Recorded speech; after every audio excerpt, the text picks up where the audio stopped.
This won't work unless I plug in the projector.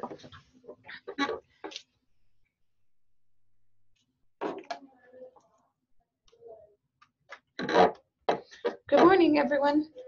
Welcome to last week of in-person class. You don't look excited.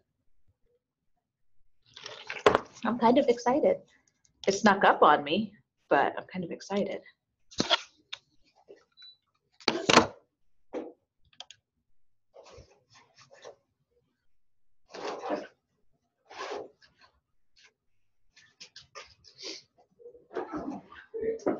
I need your headphones.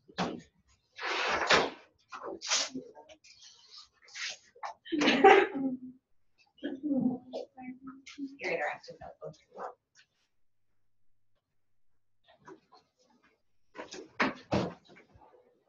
I think my blue and my green lights died. Oh, not quite. You can almost see the blue, the green.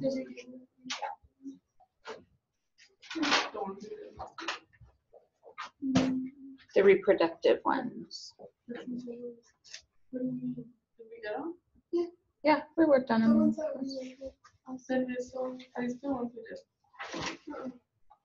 They would have been. What? You're lying.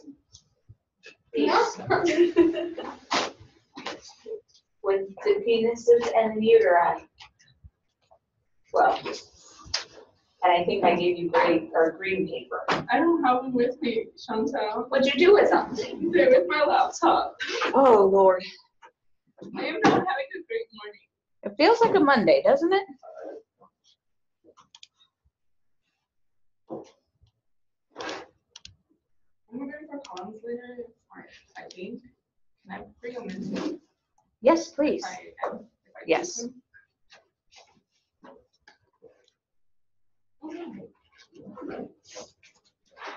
Okay, so the GI tract lecture is a whopping 8 slides. So we'll go through it. I'll talk about each part, and then we'll get into some group work to talk more about the disorders and stuff. Okay. So the GI tract is also called the alimentary canal, which is a continuous tube from the mouth to the anus. So it's all lined with epithelial tissue, just like our skin. So epithelium lines pretty much everything in the body. But alimentary canal is, I suppose, the technical phrase for it, but we typically call it the GI tract with a T, not a K. It's not a race track. Okay, it's a tract. So the peritoneum is the outermost layer. So I kind of got it organized weird. The peritoneum is a sac that surrounds the intestines to kind of keep them in place. But it is the outermost layer of the abdominal cavity, right underneath the musculature. So our mouth is good for mechanical digestion. What do you suppose mechanical digestion is? Chewing. Chewing, right? So what organs do we use for chewing? Teeth. Teeth, what else? Tongue. Tongue, what else? I'm like feeling around in my mouth. What keeps the food from falling out? My lips, cheeks. Yes, your lips. If you've ever seen anybody who's had like skin cancer, I had a patient who had skin cancer so bad that they removed part of his jaw. So like eating was a challenge because everything fell out of his mouth while he ate. It was very much like feeding a child. But yeah, we always tend to forget our lips, but our lips help keep the food in. And if you ever doubt that, go to the dentist, right? Then when they numb your lip, you can't do anything. Okay. Chemical digestion occurs in the mouth as well. Saliva. What? Saliva. Saliva, yep. And in the saliva, we have enzymes that start breaking down proteins right off the bat. We also have some non-specific immune defenses in our saliva.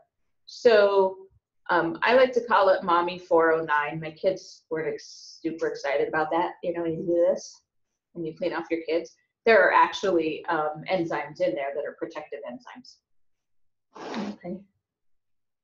Our palate and our uvula. What's our uvula?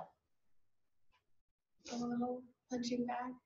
Yes, that's the best description I've ever heard. Most people say the hanging downy thing, but the punching bag, that's awesome. It's like a speed bag. Yep, so that's your uvula. And then your palate, we've got a hard palate and a soft palate. So our hard palate is the roof of our mouth that we abuse every time we get hot pizza or pizza rolls. I hate pizza, but I love pizza rolls. So the hard palate, and then the soft palate's in the back. And the soft palate meets up or is part of the oropharynx from last week. Remember, so the mouth works both for digestion and for respiration. Okay. Ooh, what's a bolus? It's not a part. So everything we've talked about, you know, the uvula, the teeth, the cheeks, all of that, those are all parts. A bolus is once you chew your food and you swallow it, that ball of food is called a bolus. It's disgusting, right? Not as disgusting as chyme, but pretty disgusting. So after we chew it, we swallow it, it enters the pharynx, and then what do we have at the end of the pharynx that helps us decide whether we should swallow it or breathe it? What's this flappy thing called? We learned it last week.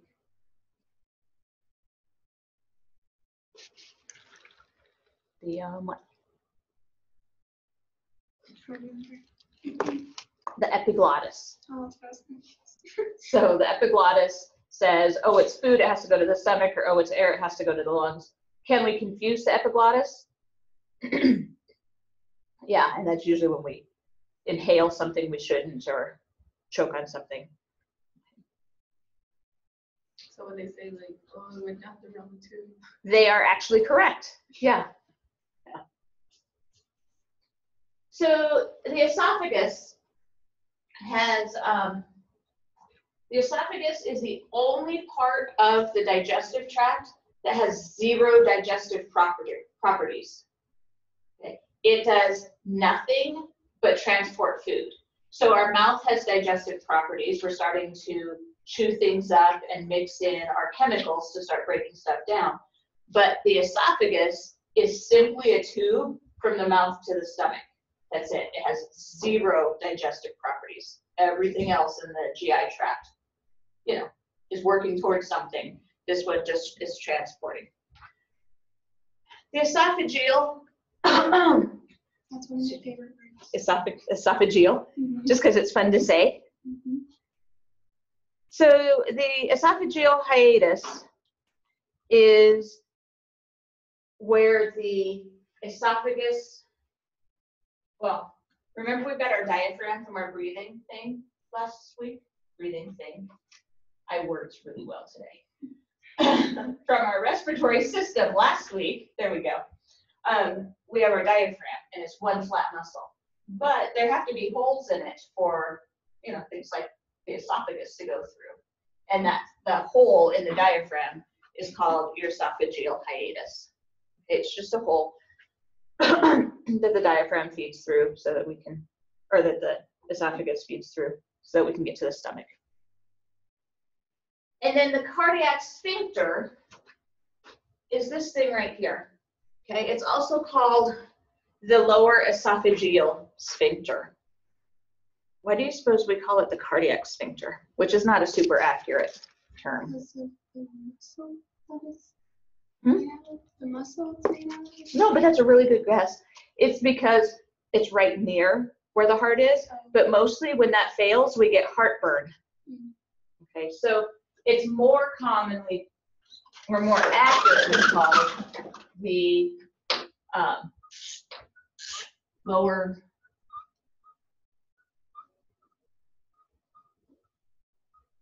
esophageal sphincter, or the LES. And if we have an LES that doesn't work well, we get heartburn. So if you look up here, you can see it's kind of indented. Well, it closes off. So the bolus comes down through that, and then this doorway closes. And that's what keeps the food in there as the stomach is moving and grinding everything. If this doorway didn't close off, then the food would just go back up into the esophagus, right? And the esophagus, like I said, it plays no role in digestion. So it doesn't have the same kind of protective properties that the rest of the digestive system has. Our stomach is lined with mucosa that helps protect it from the stomach acid, which is really, really acidic. Its pH is between 1 and 2. So it's like alien blood and eats through everything. We have some mucosa up here in the esophagus, but it's not very thick, so it gets eaten through very quickly. So if any of this food escapes up in there, that's when we start getting pain and start complaining of heartburn or GERD, gastroesophageal reflux disease. And when they talk about reflux, this is what they're talking about, it going backwards. Does that make sense? That's what they do the little, They can do an endoscopy to double check it. they check to see if it's like. And it's incredible. If you pull up a YouTube video of that, it is angry red, super angry red. And most people can't tolerate the heartburn for very long, so they'll get to the doc and have it checked out. But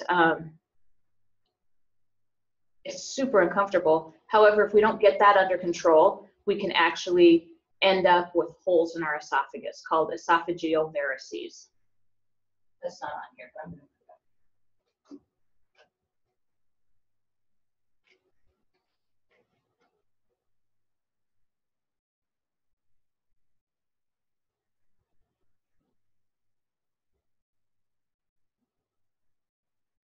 it. So these are ulcerations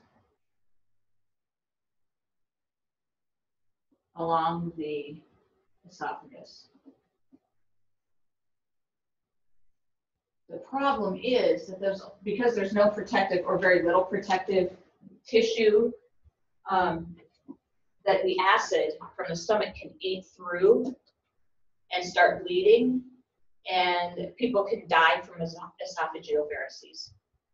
We see it in people with eating disorders, and we see it in alcoholics. Okay, so alcoholics can literally puke themselves to death. When those varices burst open and start bleeding, then they just keep throwing up and throwing up and throwing up blood, and they bleed to death through these varices. Okay, so these are, this is bad news here. Most of the time we don't let ourselves get to that point because it hurts so much. But sometimes alcoholics and people with eating disorders, that's just part of the disorder. But those are life-threatening. Okay, in the stomach,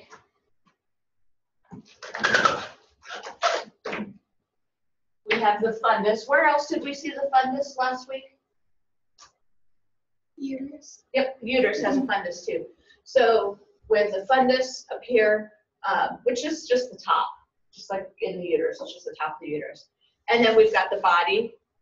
And then down here, it starts to funnel out to the pylorus. So the stomach has a bunch of folds called rugae.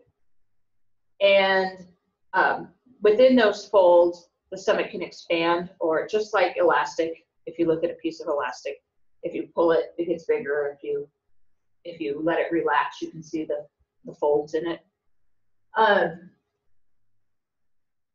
And we've got our mucosal membrane, but the stomach works by just mushing everything together. So this is also mechanical digestion and chemical digestion. So we start dumping digestive fluids into here to break down, and then the stomach churns it like you churn butter. Okay. When it leaves, it enters the stomach as a bolus, but it leaves the stomach as chyme, C-H-Y-M-E. Now, if we were cows, we'd have 4 sections to this, right? And it would leave the stomach as kind of a watery chyme. For us, it's not super watery, it's more of a paste by the time it leaves the stomach. It leaves the stomach through the pyloric sphincter, pyloric canal, so it slowly digests down here, moves it around, and then that paste moves into the duodenum or duodenum, depends on where you go to school. The duodenum? Yeah, it reminds me of that song, Doo-Wah-Diddy, whenever I say duodenum. You guys don't know the song. God, I always think of, oh. Yes, thank you. It's an old song, but it's a classic. And then from the duodenum, moves through the small intestines to the large intestines, and then exits the body as fecal matter. So, since some of you have not had med term, I'm going to put some root words up here for you.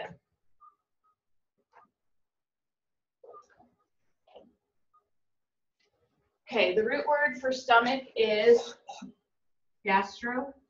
Can you guys see that purple or no? Yeah. Okay. For small intestine is entero. For large intestine is colon. And remember I put the slashes, I think we talked about this very briefly the first day. The slashes mean it's a combining form.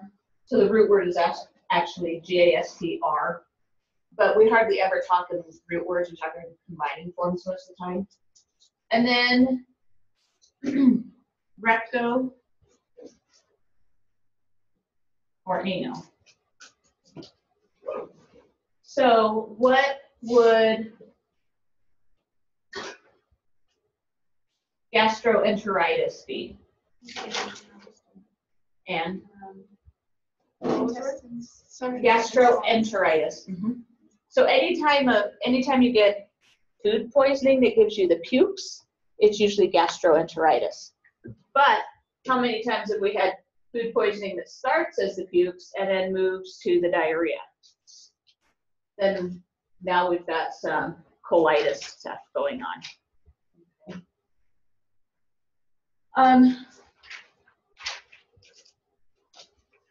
I think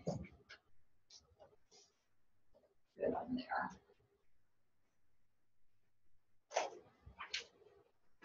Questions on this so far? No? Okay.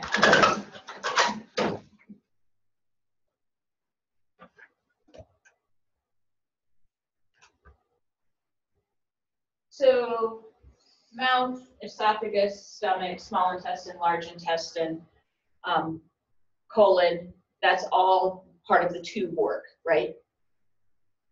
But we have accessory organs that help provide us with our digestive enzymes. So liver secretes bile. The gallbladder, have you guys ever heard of? I've heard it. You don't know what it is? Okay. So the gallbladder is simply storage for bile. So the liver makes it, sends it to the gallbladder, and it's just a storage unit, which is why when people have gallstones, we can just snip out their gallbladder and they're fine. They actually feel way better after. Don't they need their gallbladder? Don't they need that gallbladder to No. store fluids? No. No, it's only storage for bile. So if there's no bile storage, then your liver has to just direct it straight to the stomach instead of holding it in the holding tank. And gallstones are pretty cool. I don't know if you guys, okay, I know I've talked about Mrs. Ann Jemmy, but she had a whole Christmas decoration made of gallstones the other day. She had a vase with ribbons on it, and it was nothing but gallstones, which are like crystallized fat. They're like rocks. I feel like for most of people, I know. Yes, it's awesome. It's like a museum. It's kind of like, she's like She's so cute too. She's like the forensic version of Mrs. Adams. She's like the real life So Mrs. Adams. does she like ask her patients like, can I keep your gallstones or something? Does she just get to like? Well, they get sent to pathology, and so then pathology keeps them. And then she just gets. Then yeah, isn't that crazy? But she is the modern day Mrs. Adams, Morticia Adams. Does it really matter what happens to medical waste? Like, Most medical waste, unless it's used for teaching purposes, which is what she uses it for, gets burned. It goes through the, it's not a cremation thing, but it gets burned. Incinerator. That one. I'm glad you have words this morning. And what does a pancreas secrete? Any idea? Insulin. That's why it's so important. That's why it's so important, because without insulin, we can't use our sugars. And if we can't use the sugar that's circulating in our blood, bad things happen. Okay, so diabetics come in two forms. They come in insulin-dependent diabetes or non-insulin dependent. Non-insulin dependent, we can usually coerce their pancreas into releasing more insulin, and we can control it with diet. However, insulin-dependent diabetics, their pancreas doesn't play What's with that word? others. Good morning. Good morning. Goodness. Can you come see me during your break real quick? Thank you. Sorry to disturb you. Good morning, everybody. Good morning. Isn't it like when you're dependent, but when you need it to be okay with it? What's that word? We had a discussion about it. Oh my god, I can't think of it. Where you're Dependent about it. Are you talking about the addiction dependence Yeah. thing? Yeah. Okay. What's that other word? Because like I think it's sorry you brought up like the diabetics and stuff. How they're like there's people that are dependent on insulin and people that just need it. Right, so the people who are dependent on insulin have to have it every day, multiple times a day.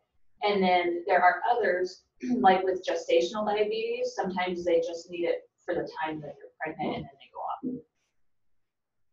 So it's IDDM for insulin dependent and then non-NIDDM for non-insulin dependent. But even people who are non-insulin dependent may need a shot of insulin once in a while. It's just they don't need it to live their day-to-day lives, whereas somebody who's insulin dependent cannot live without insulin because their pancreas isn't playing at all. Isn't that awful? That's one of my biggest fears, actually, being an overweight Mexican, is diabetes. Because it does not run in my family, but my dad's got it. The VA has determined that he got it from Agent Orange exposure in Vietnam. But everybody in my family is just borderline. So as much as I hate needles, diabetes could be a death sentence to me because I don't know that I could poke myself that many times a day. I really you have to do it every time you eat. Right? Yeah, I don't know. My dad just doesn't. Well, if you're talking about insulin or finger Right. pokes, I don't know Well, mine would be the finger Oh, pokes, but then having Yeah. to do insulin injections, oh God, I don't know. My dad just has to check his blood sugar in the morning and at night. And then he takes metformin. Okay, so he's non-insulin dependent. So is non-insulin dependent type 1 or type 2, or it doesn't matter? So You know, It's we usually, go ahead. Yeah, we used to split it up by types. Now we're going more to IDDM and NIDDM. We used to split it up by juvenile diabetes and not, but mostly it's the IDDM or NIDDM now is where we're going. You'll still hear some type 1, type 2. Type 1 is typically children, which used to be a death sentence for kids, but it's not so much anymore. My uncle had it, ended up with multiple amputations. I don't know, lots of people in my family were like, oh, poor so-and-so, his diabetes. I'm like, well, if he would quit drinking and doing drugs, I don't know, maybe he wouldn't have had both feet amputated. You know, maybe he wouldn't have died of kidney disease if he quit, if he would have taken care of himself, but because he was poor baby from the time he was little, he just did whatever and took no responsibility for his health. So while I'm sad he's gone, I'm also like, I don't know what you expected to happen if you don't take care of your diabetes, you know, but that's not very nice of me. I will probably go to hell for that, but I also feel like he has to have some. My uncle is an alcoholic and he's diabetic too. He just doesn't care about his life. Right, and alcohol is full of sugar. Diabetics cannot have alcohol. He's gonna die. I keep telling him. That's how I was with my cousin. I was like, I always I tell can't him, really feel sorry for somebody who's creating their own problem. I just tell him, do you want me to tell him? Because I'm pretty sure you're not gonna Oh, yeah. I don't know. It's frustrating. It's frustrating when you see people doing something that you're like, just like with our smokers last week, if they get emphysema, we'll stop smoking instead of increasing the rate in which you smoke so you can die faster. That makes no sense to me. And there's those people that just like, Right. And then there's like, my grandma smoked for, God, 60 years. Even after her heart attack, she never quit smoking. Well, she did a little bit, you know, because she'd sneak one every once in a while, and she'd admit to it, of course, because the pack of cigarettes was right there. Once in a while, she'd hide it from us, but not a lick of cancer in her body. She died of a stroke, but not a lick of cancer in her body. 60 years, and she used to smoke those stupid Pall Mall menthols. I mean, those are truly cancer sticks, right? And they sting. But, you know, there are some people who just aren't prone to cancer. But then there's my grandpa who was full of cancer when he died, and he never smoked a day in his life. But he did work for the railroad. So he probably had some cancer from the railroad. Okay, so nutrients. So this right here that holds the intestines together, it's called the mesentery. It's loose connective tissue, and then covering all of your intestines is the peritoneum. Okay? So the mesentery, if you watch cooking shows at all, they like to use, yeah, they like to use the mesentery, and they like to use actually the peritoneum. They use that. What do they call it in food? I can picture it. Is that like The cowl fat is the In peritoneum. France, they call it andouille. Don't say that. I like andouille sausage. Well, andouille sausage. It's totally different. Totally I know, different but the here, word but- association is. That got me when I was in France. I thought it was like going to be like American andouille, but they gave me a sausage from the trails. Yeah. No. Yeah. You know, we Americans are not very adventurous eaters, and I'm okay with that. That's not We right. were talking about balut the other day. Do you know what balut is? It's a Filipino delicacy where they, not a delicatessen, that's where they sell them. Delicacy where they have these fertilized duck eggs that they oh my god, I haven't heard about it. boil, yeah, right before they.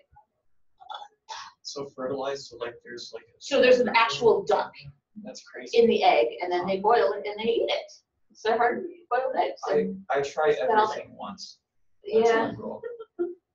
I'm good for you, because not me. If you like blind taste tested it, maybe it tastes good. But if you were looking at it and trying to eat it, I don't know. If the outer texture is like a hard-boiled egg, and then you get to the feathers and the crunch of the bones, I don't think I could do that. But they apparently, it's the texture thing that they like, because hard-boiled eggs really have no texture, right?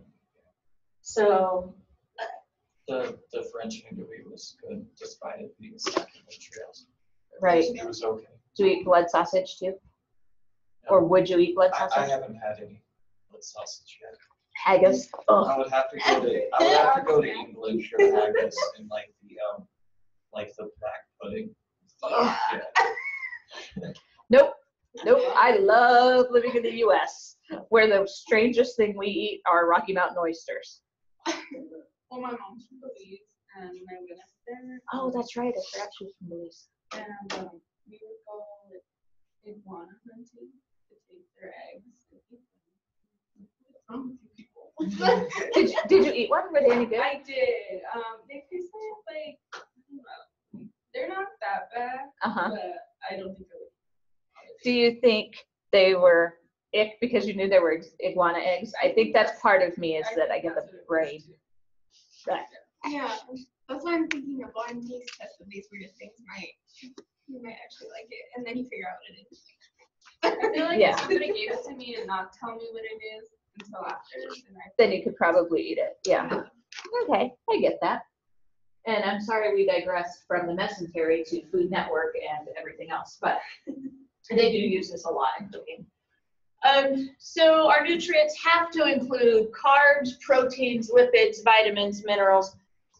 None of this stuff occurs naturally in our system, especially not the vitamins or minerals. That does not occur naturally in our system. We have to get it through dietary means. We have to eat it. And we can't store it very well.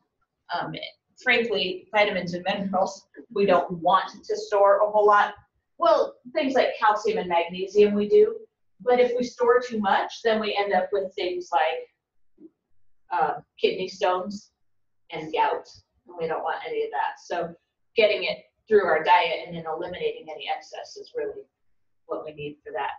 Could we cut any one of these things out and be healthy? No. Could we cut down on some of it? I mean, carbs, I love them. Should I cut down on them? You bet. But cutting them completely out of your life may get you some weight loss, but it's not sustainable for very long. If we have any excess glucose, which I know I just said I love living in the US with our diet, but our diet is actually really horrible for us.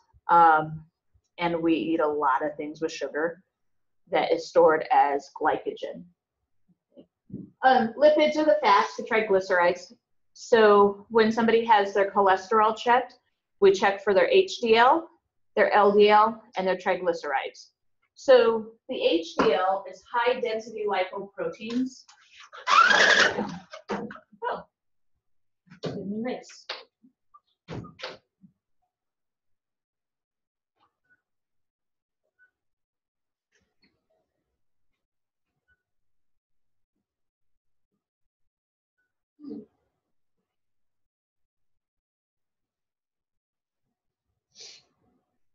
And that's the bad cholesterol.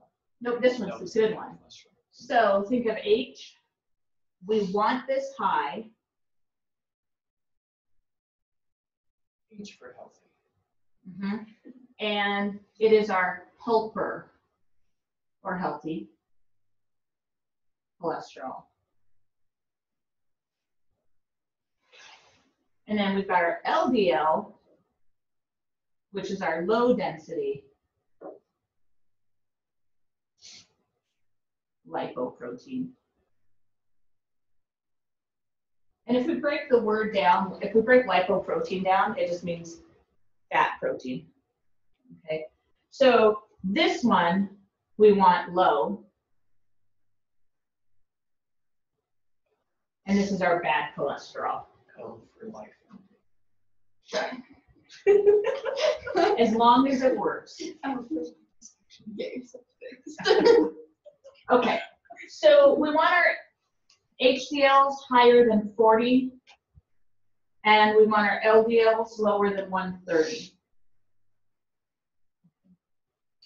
And it's actually pretty, and that's milligrams per deciliter, if you wanted to know the units on.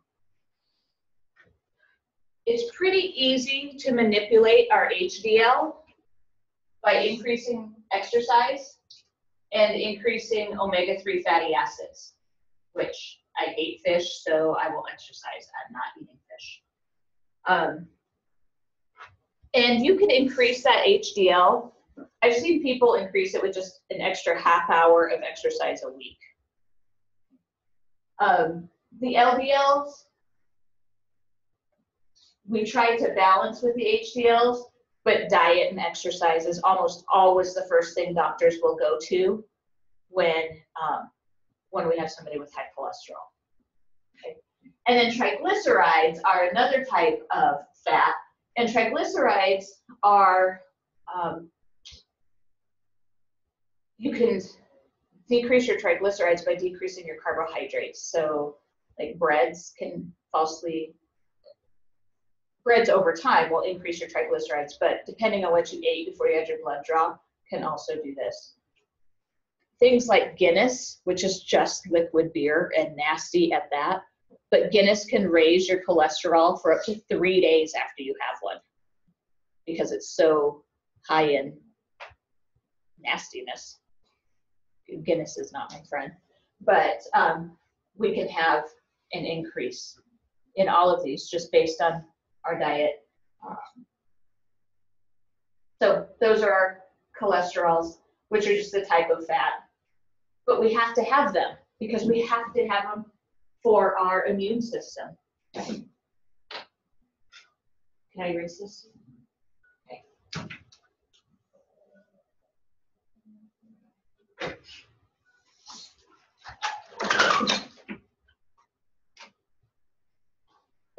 Most of our absorption is done in the small intestine. Most of our nutrients are done in the small intestine. And then in the large intestine, it's typically water. That is, because by the time things get to the large intestine, it's been stripped of pretty much all nutrients and minerals and everything that we need. And the large intestine, we're just reabsorbing water. And the large intestine is really where we start to take our chyme and turn it into fecal matter, because we're just taking water out at that point.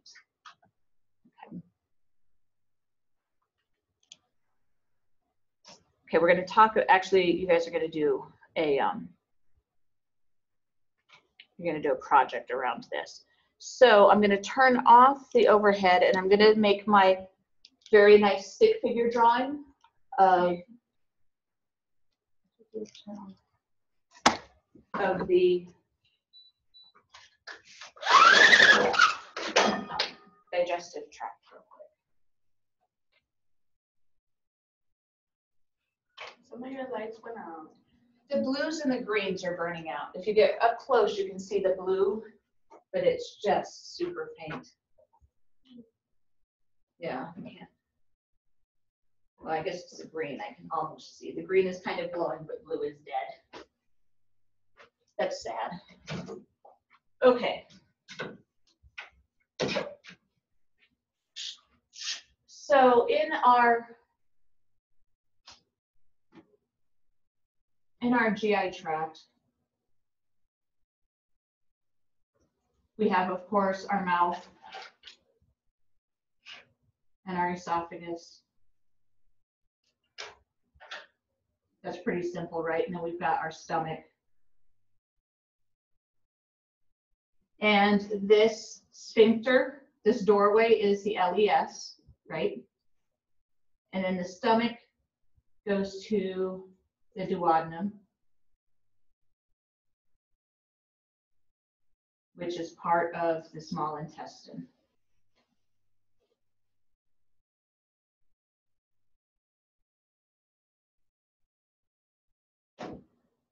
And the doorway between the stomach and the duodenum is the pyloric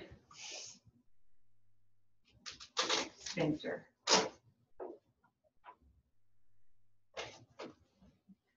Okay.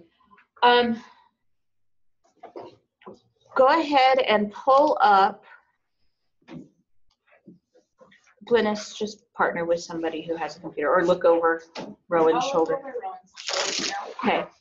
That's okay. Look up the small intestine, a small intestine diagram.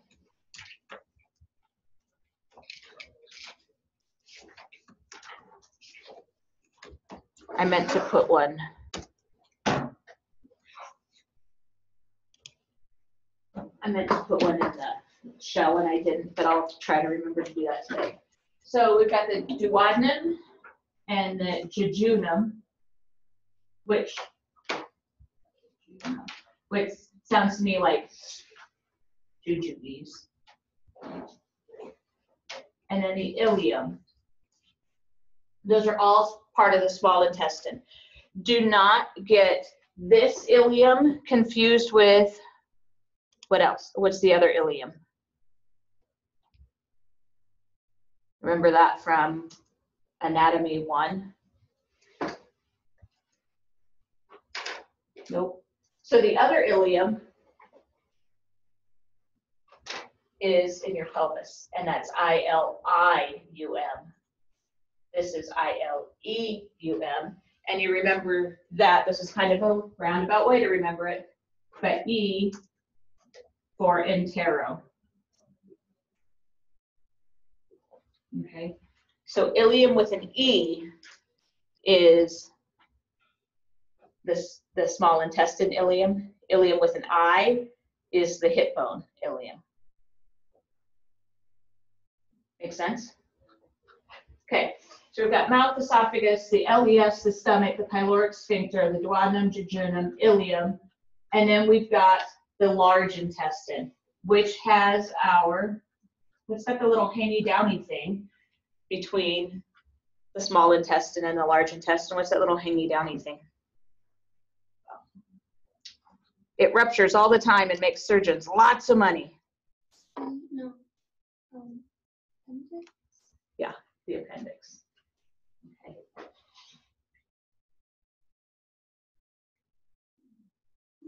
Okay. Okay. And then we've got the cecum, the ascending large intestine, the transverse, the descending, and the sigmoid colon. So we've got the cecum, which is the junction between the small intestine and the large intestine. Ascending,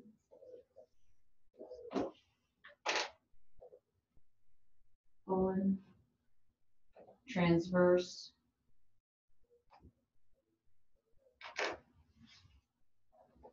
colon, and then descending.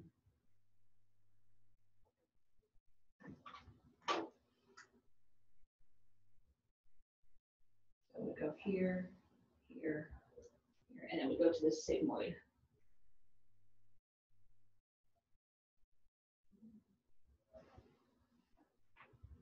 All of these, the ascending, transverse, descending, and sigmoid, these are all large intestine.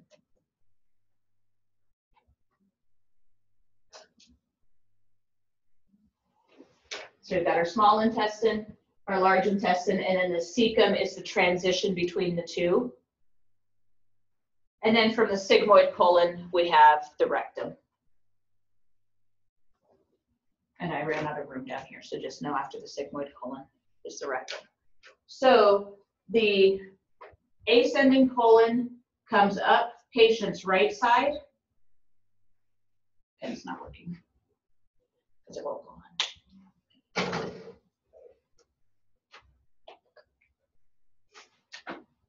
So the ascending colon comes up the patient's right side. The transverse goes across to the left. Descending comes down.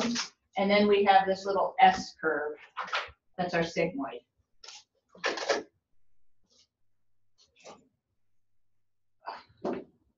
These were brand new pens yesterday, by the way. This is why I don't let anyone use my pens.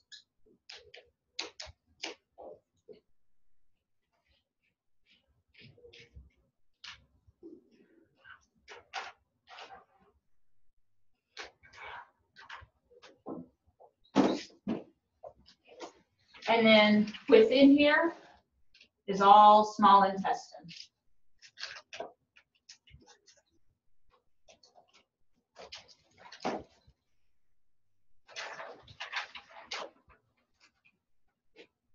So the large intestine really makes like a picture frame of intestines. And how are these all held together? Do you remember what attaches them together? Not what surrounds them, what attaches them together. Starts with an M. The mesentery. Okay, so that's the connective tissue that holds them all together. but it's kind of flexible, and luckily we don't, well, we very rarely end up with twisted colons, like horses and dogs, because of their position, their intestines hang down, so it's really easy for them to get twisted, which is life-threatening in both of those animals, but we don't end up with this very often. So they get colic. Yep, that's exactly it. We lost the horse. Oh, me too, it sucks. What a miserable way to go, too. Colic in horses and colic in babies are two different things. Just thought I'd clear that up. We're not going to put a baby down for colic. What's colic in babies? Just an upset tummy. Mostly it's, a lot of times it's just gas gets trapped because there's, I mean, honestly, their bodies are still learning how to work. So, That's why you push their knees up. And rub, you can do like a massage. There's massage techniques for it. But yeah, it's just, their bodies are still learning to work. My daughter had a lot of Colicky babies are so hard because they always colic in the middle of the night crying. and you're tired. So the mesentery holds it together, and then the sac around the whole outside is the peritoneum, which we do not confuse with what did we learn about last week when I said don't confuse this with the peritoneum. The perineum. Yep, two completely different things. Please do not confuse them. That would be very sad. Okay, so you guys all have your diagram up, or you found a diagram for these? Yes. Where do most of our nutrients get absorbed from? The small intestine. And it doesn't, well, it might go over it briefly in the reading, but our, everything from our small intestine gets filtered through our liver. Okay, so our liver's job is very simple. Is this food or not food? When it's stuff that comes from the intestine through the hepatic portal vein. If it's not food, it's toxic and we have to get rid of it. If it's food, then we use it. That's really, when it comes to digestion, the liver's job is pretty easy, food or not food. It's like the immune system's job is pretty easy, self or not self. So our body really is pretty binary. It What just would be medications, toxins, alcohol, things like that, and then we'd have to get rid of it.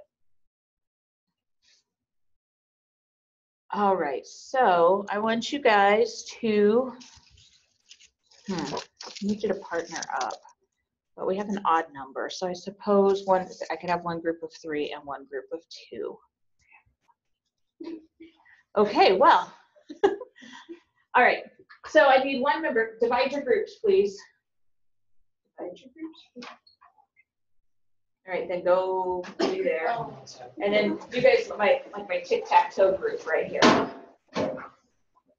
And then I need one member from your group to come choose one of these.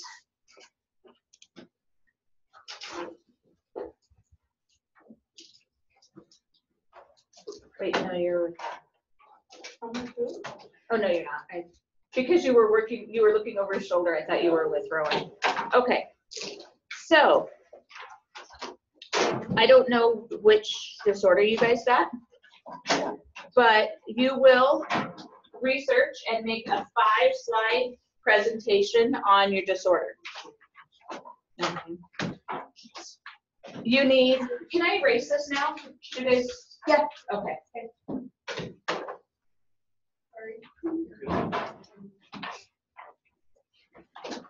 I'll write down what you need on your diagrams. Of course, are always helpful, right? Because, well, not everything can be construed nicely in a stick figure like I do it. So diagrams would be nice. So in your presentation, you will have, your title page will be the name of the disorder and your group names.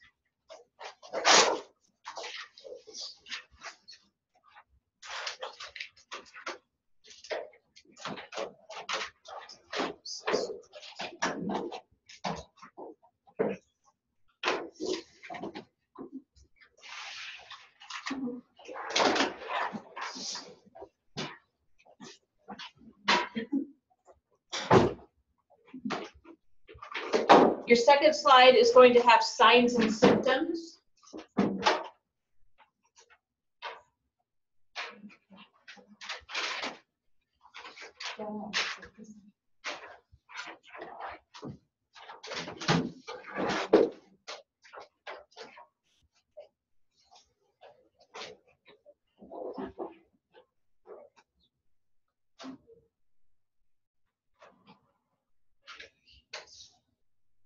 Your third will be diagnostic tests.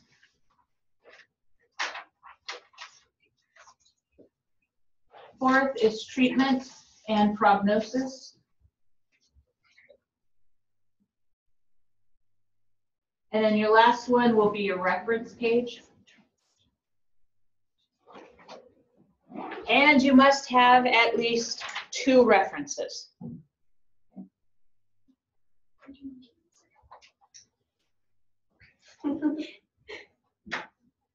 Okay, so I need to put up diagnosis. Your names. Okay. Yes, you want credit, you all want your names. Okay. So I'll be the scribe PowerPoint person.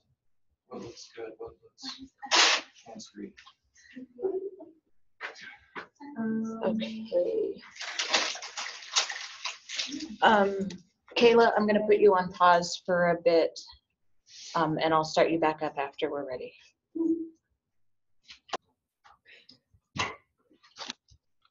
See if I can run 2 computers at once. Should you go again? Thank you. Yes, I should. Oh yeah, that was. Okay, so we're going to watch this quick digestive system video before I make you guys give your presentations.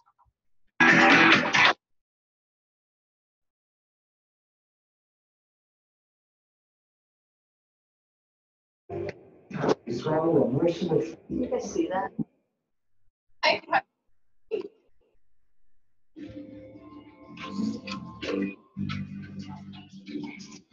Sit down to lunch.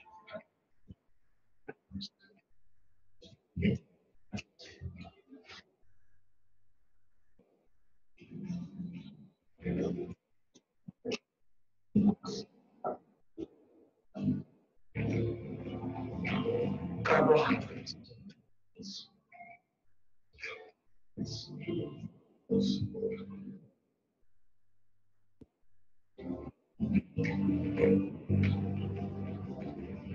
Digestion actually starts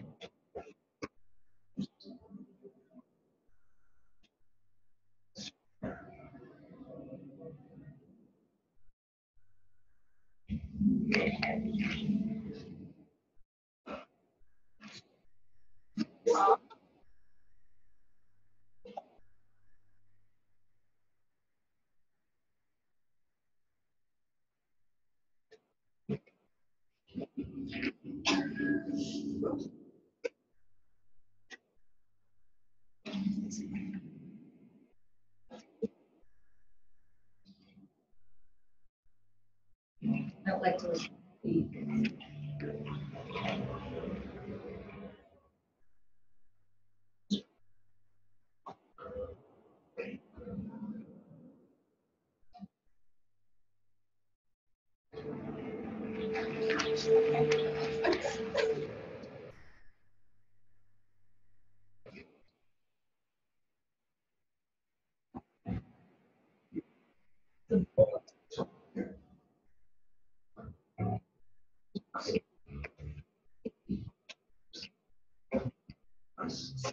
our weakness.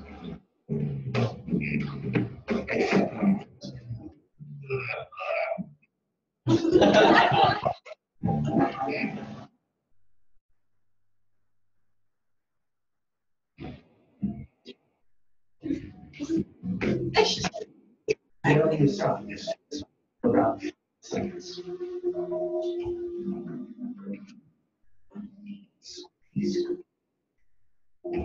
There's the LEF.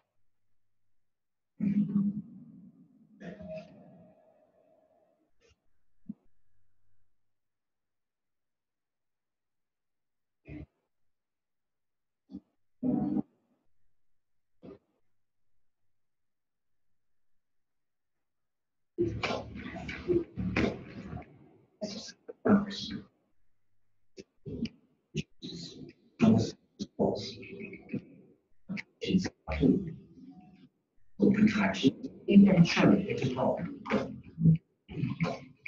Acid here is so strong.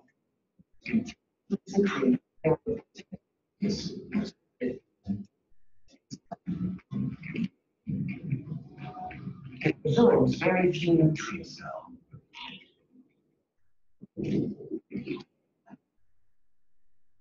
This assembly line of the system.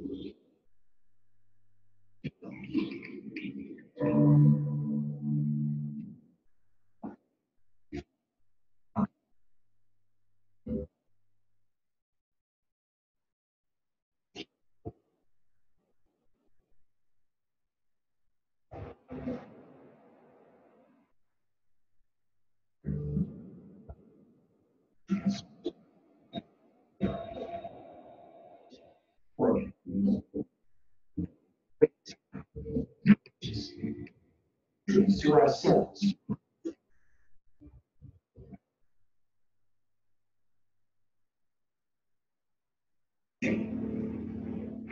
But sometimes more goes in than out. The result?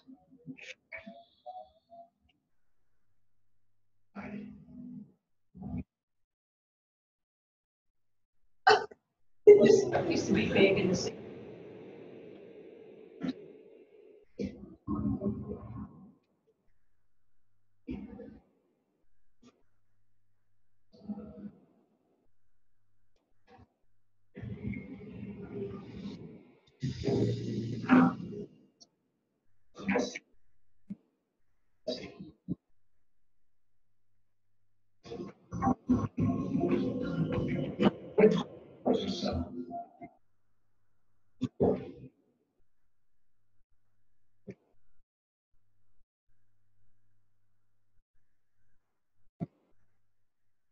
Gurgling. Yeah.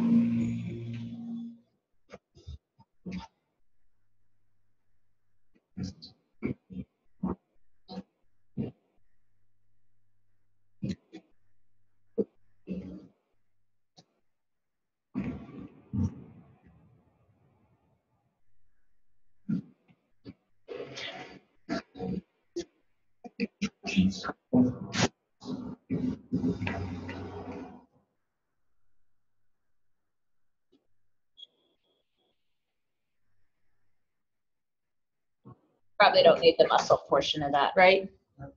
Okay. So I did forget to mention the probiotics. You guys have all heard of probiotics? Yes, no? They've become super popular, and we have to have bacteria in our large intestine, in both our small and our large intestine, to absorb nutrients. We can't break down certain nutrients without certain bacteria. So recently, last 5 years or so, probiotics have become super, super popular. A lot of people with just not super regular stomachs will take probiotics, and it works pretty well. We noticed with broad spectrum antibiotics that it would wipe out all the bacteria, good and bad. So we, God, why am I still projecting myself up there? There we go. I'm sorry, I was like, why am I seeing stuff? So we know that when we had broad spectrum antibiotics, that people would often end up with diarrhea and stuff. And it turns out that those broad spectrum antibiotics were killing all of the good bacteria in our digestive system, as well as the bad bacteria. Yes. Why do people take, well, I know why, but what's the reason for laxatives? So laxatives will, Constipation, I'm guessing. yeah, will soften the stool. It has you keep a little bit more moisture, but it also helps the muscles move the food along faster, so that There's stimulant laxatives that like contract the muscles, and then there's also other laxatives which drink water. Right. So it just, if you're super dehydrated, they might give you some laxatives that have you retain more water. I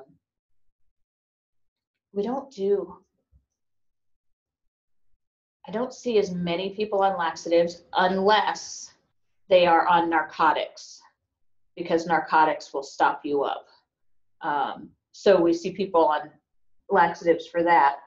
Most of the time though, we see people on antidiarrheals or things to slow down digestion so you can get nutrients. So people who have Crohn's disease or irritable bowel syndrome may end up with a chronic diarrhea, and they don't get the nutrients they need. So we give them medication to slow down the muscle contractions so that we can get more nutrients out. Don't you need to take laxatives before you get a colonoscopy? Like, isn't there like a couple of days? Yeah, 24 hours before, and Miralax and Gatorade. oh, it's awful, yeah. Or the big joke from the medical establishment is they give you a prescription for something called Go Lightly. There is nothing lightly about Go Lightly. You take it and you live in the bathroom for the next 24 hours because it is not, there's nothing lightly about it. Like after like having a baby or whatever, you know how you have to like pass gas. Mm-hmm. Like that. Is it the reason for you not being able to like do that because you were like messing around with your?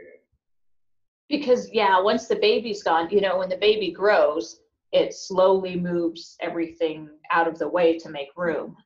But then once you give birth, everything has to move back into its original shape. So, and where moved back to where it came from. And so they really watch passing gas and bowel movements to make sure that there are no, that nothing got twisted or pinched. They do the same thing after surgeries, especially abdominal surgeries, because when they do abdominal surgeries, unless they're working on the intestines themselves, they just take them out and put them in a bowl of saline and then just dump them back in when they're done doing whatever surgery they're doing. And the peristaltic motion will help them line back up, because there's no way we could line them up exactly the way they came back. So the motion of digestion will line it back up, which is kind of cool. All right, any other questions? All right, who wants to go first? There's only two, okay. There's really only two presentations. And if you guys could email these to Kayla and Larissa, that would be awesome.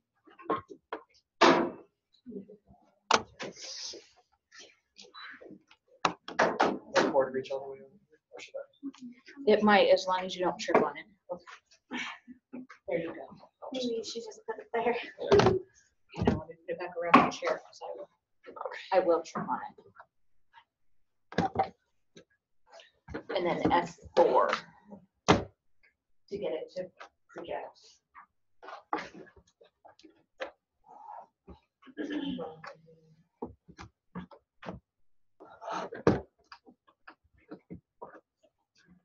It doesn't screw in, just push it.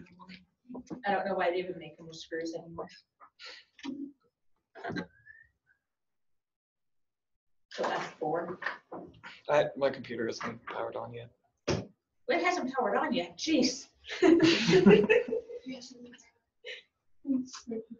Yeah, wake it up again.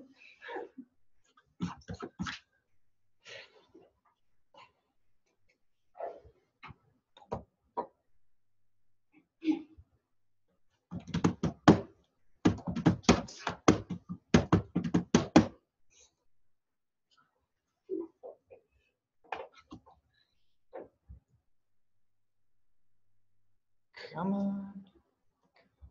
I like Thank you. that. You don't? No, I know. It's cool. Why are you being stupid? Okay. See? You suddenly sounded very much like me on the projector, so there you go. Okay, I just need to like give it a second to like power up and do its thing, I guess. Come on, just open the freaking start menu. Thank you. Good. I shouldn't laugh, but that's exactly how I feel about it too.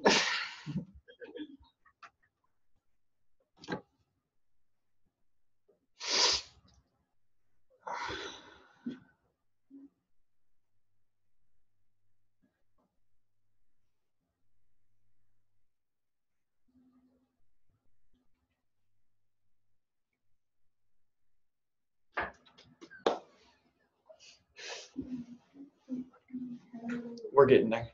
It's all good. It's so cute. Glad you can share in my pain.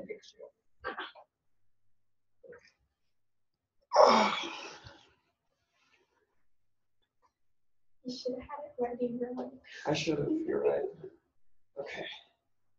Digestive cancers.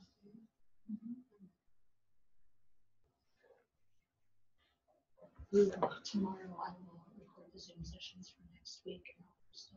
So everything will be, Everything's open already, but I haven't done the Zoom sessions. So I wasn't sure. But somebody nicely requested.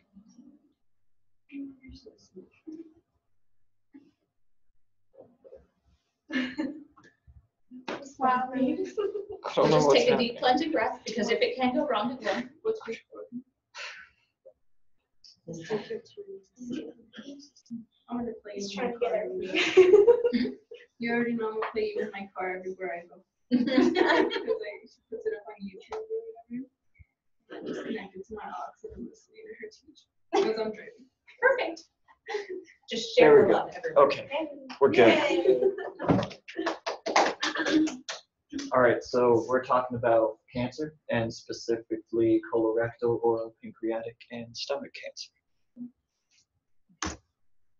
So we're going to go through the signs and symptoms of each. Colorectal cancer, the symptoms are indigestion and heartburn, discomfort in the abdomen, nausea and vomiting, diarrhea, constipation, bloating after meals, and vomiting blood / having blood in your stool. And then the signs and symptoms for oral cancer is swelling or bumps or erosions in your oral tissue, having white and red patches in your mouth, unexplained bleeding in the mouth, unexplained numbness in the mouth, and cold sores or ulcers that do not heal after 2 weeks. So they may think it's a cold sore, but it's not But it's not, actually. yeah. It just looks, it comes on like one, but never heals. Mm-hmm. And then pancreatic cancer, you're going to experience pain in the upper abdomen, loss of appetite, weight loss, depression, new onset diabetes, blood clots, fatigue, and jaundice in the eyes. And then for stomach cancer, fatigue, feeling bloated after eating, feeling full after eating small amounts of food, severe persistent heartburn, indigestion, stomach pain, nausea, and unintentional weight loss. So diagnosis for each. For pancreatic cancer, a thorough and accurate cancer diagnosis is, hold on a minute.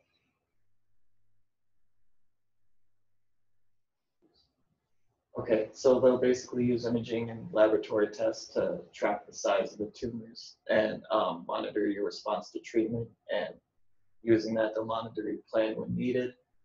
For stomach cancer, they'll run lab tests, and they order a blood test called a complete blood count to look for anemia, and a fecal occult blood test may be done to look for blood in feces that isn't visible to the naked eye. And then in colon cancer, a colonoscopy is, and it's basically just the doctor shoving a tube with a camera attached to the end of it, of your butt. And the patient is sedated, so. yeah, and the patient is sedated, so not even going to remember it. And then for oral cancer, they're going to do barium swallow, X-ray, endoscopy, dental exam, panadoscopy, and indirect, those big words. Laryngoscopy or laryngoscopy. Yes, thank you.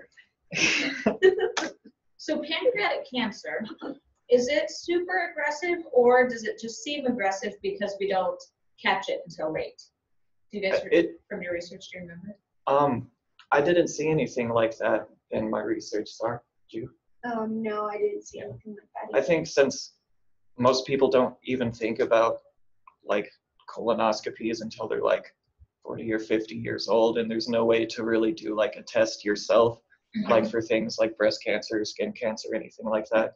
I think that it's definitely caught late, and it seems more severe than. I would agree with that because pancreatic, like it just seems like once somebody's diagnosed with pancreatic cancer, it's already metastasized. Mm-hmm. All right, and for treatments, colorectal cancer, the treatment depends on the size, location, and how far the cancer has spread. Common treatments include surgery to remove the cancer, chemotherapy, and radiation therapy. Oral cancer, basically the same thing, surgery, radiation therapy, and in some cases, chemotherapy.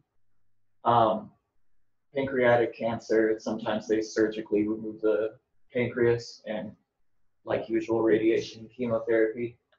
And in stomach cancer, they give medications, surgery, radiation, and chemotherapy. So basically, the same treatments.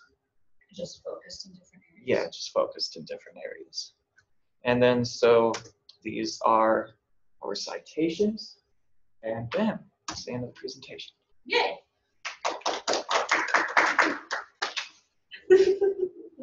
You guys were lovely if they're being bad. Yeah, I was gonna read it. Yeah. Well, since he was the scribe, I figured it was good. And here I am standing in your chair. Where does this go? How does this work? There's only one spot. There can only be one. Where's Rowan, can you send that to Kayla and Marissa, please? Since it's on your computer. oh, wow.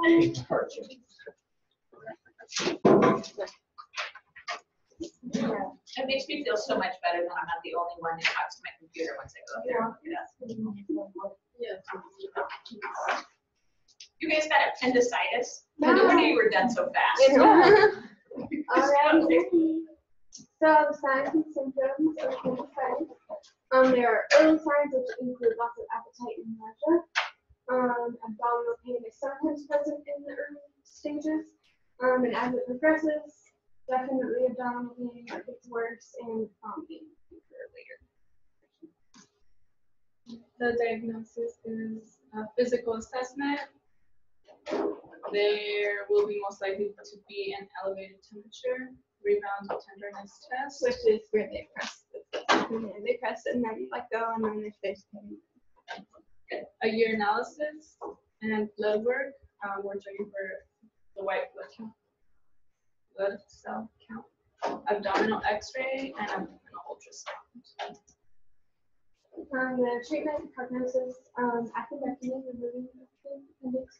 Antibiotics are given right after that surgery, just to make sure, because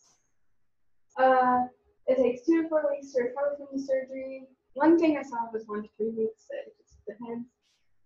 It also depends on if they did laparoscopic surgery, right? That's right. Or like an open surgery. And if the appendectomy is not performed, complications can occur. The death rate without an appendectomy or antibiotics is 50%. And I think that's if the appendix bursts. Right, if you have an actual rupture. Yeah. Because now that's all leaked into your peritoneum. Yeah. And can cause infection.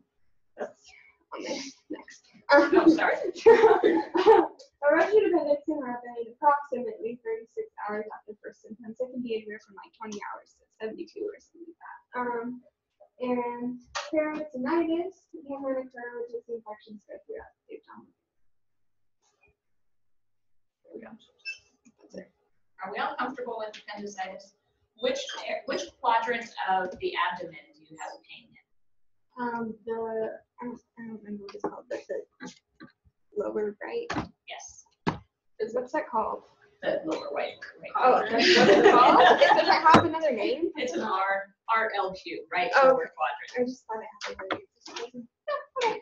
Unless you're talking about the regions, which we're going to talk about here in a second. Okay, I'm going to turn on the lights. Sorry, Robin. Sorry. And then-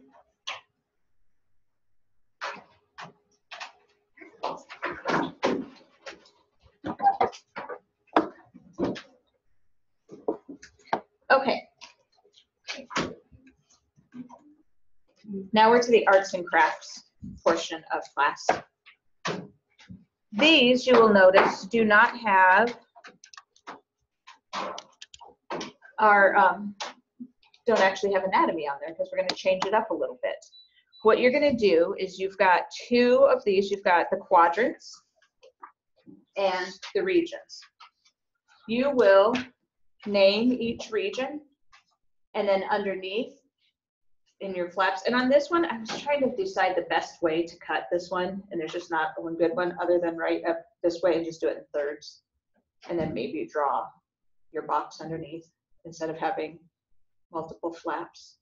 So just cut up here and then write everything underneath. Couldn't we just like cut it in half? Like this way? Like Or on the this way? first line where it goes like this. You could. You can cut it however you want. I was like, oh, I want each flap to open, and then I made a mess. So then I decided, well, so you can cut this however you want, just so you have flaps.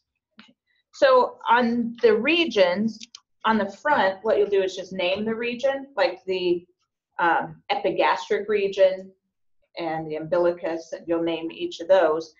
And then under the flap, I want you to list the structures that are located in that area. And on this one, that's it, just the structures. On this one, the quadrants, I want you to do a similar thing. This is not my mouse. I want you to know what's in each quadrant, but I also want you to associate a disorder with that. So down here, when you do your appendix, then appendicitis, or any disorder that's associated with the structures underneath it. If my computer, whoops. All right, so come on up, get this. And I didn't choose a color because honestly, it's digestion, so the color I would choose would be brown. Or green. Well, green was fertility. Oh, yeah. So choose your colors. Brown's gonna be hard to write on. Oh, sure. Yeah. Boring. Thank you. So, how do you get a man to just wear a mask while he's doing stuff in a shop? It's going to definitely give him some cancer, Or some I have no my idea. dad is working on these, like. Oh, it's your dad? He's Yeah. old and set in his ways. Yeah. And he's working with fiberglass and fiberglass resin. And he's just in there, like, doing Yeah, that. he really needs a Like, mask. Yeah, and he's like, oh, I don't care. I'm like, dude. Oh, yeah. like, no, I have an issue anyway. I'll just die. I'm like, dude, you're not. I don't know how to fix that. My grandpa was the same way. He was a body man, so he worked with a lot of like Bondo and paints and stuff. Yeah. Back before we had fiberglass. You're breathing. Right, and it's bad And the for your resin lungs. is really like Heavy. aromatic. Oh, I yeah, went in there I and don't I know. was like, what are you doing? Oh my god. And he was like, I got oh, these he's colors working too. on this stuff. Oh, yeah. Okay, so do I need to write the instructions up on the board? Okay. On this one, I didn't talk about how to cut this one, but I think you could probably figure it out, right? And on the regions, cut it however it works for you. What is that? What is what? Oh, that was for Psych 400, I think. It's the biology of psychology or something like that class. Why did I take my flash drive?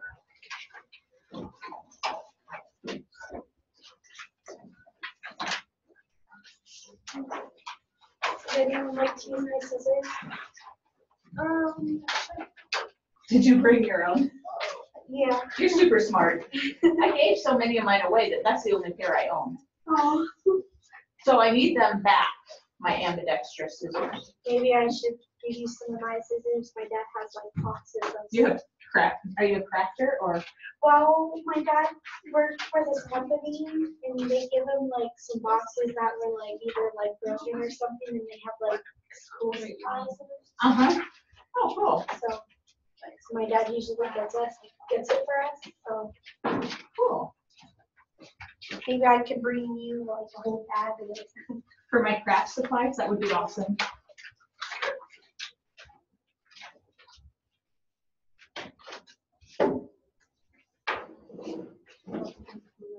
So you tic-tac-toe on your regions. You get label. So there's not much coloring unless you want to.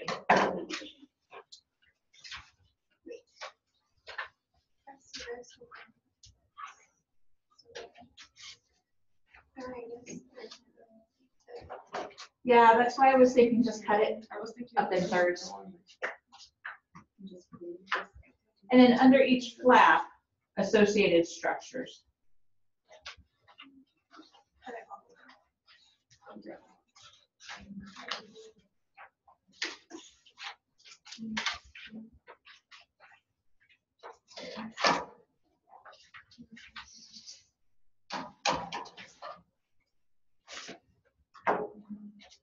If you really wanted to be fancy, you could take that diagram that I put up, shrink it down to fit size, and then color and label if you wanted, but really listing them is just fine. Okay. So that's regions, and then quadrants.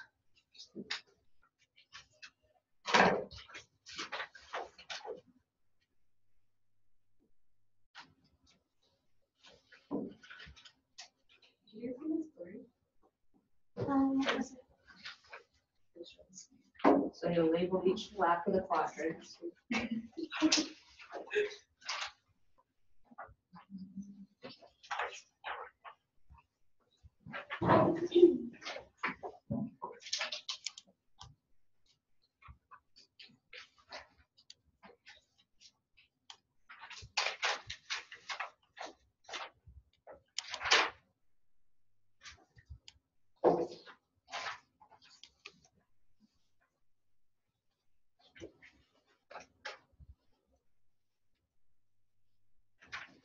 So I would make these open this way.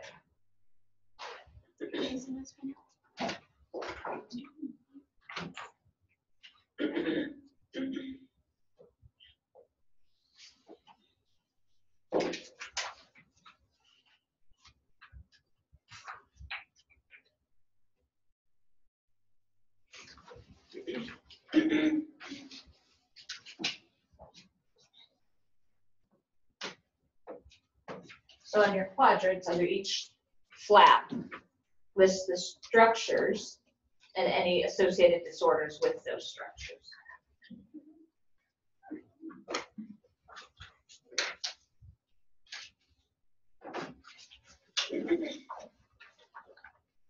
Oh, and it's break time. I already forgot. So you guys can go take a break and come back at 1/4 till, 10 till, and be just fine because I completely tried to be a slave driver and work you through your break. I apologize for that.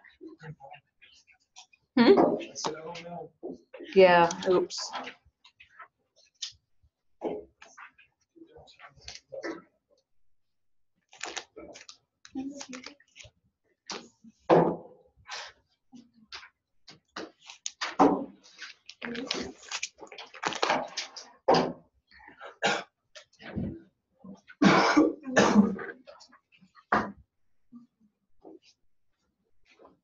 All right, Larissa and Kayla, I'm gonna end the video now. Check your week 3 list to make sure that you've got everything done. In the interactive notebooks, there are links to the files so you can download them and print them. Your disorders of the GI tract presentation are due beginning of class Thursday, so you guys will be given your presentation, plus your interactive notebooks are due at the beginning of class.